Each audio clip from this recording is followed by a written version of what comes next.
হ্যাঁ, কে? হ্যাঁ ভাই, আমরা দুর্গাপূজার চাঁদা নিতে আসছিলাম। আসলে না কাকু, বাড়িতে কেউ নেই তো, আমি তো দিতে পারবো না। কত দিতে হবে? 500 টাকা দাও। 500? এ দাদা, বলছি একটু বাড়িয়ে দাও না। না না, একবার যেটা বলেছি ওটাই, বানানোটা আর হবে না।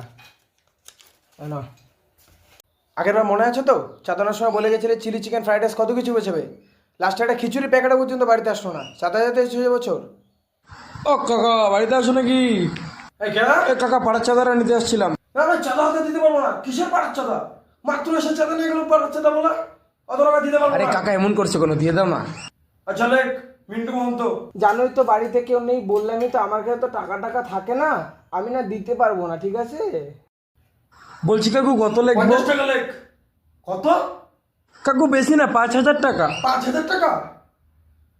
5,000 টাকা দিয়ে আমরা পুরো পূজা করে ফেলতাম ছোটবেলায় আমাদের সময়। কাকু, তখনের সাথে কি এখন আর 5,000 টাকা তুলনা দিচ্ছিস হয়? তুই?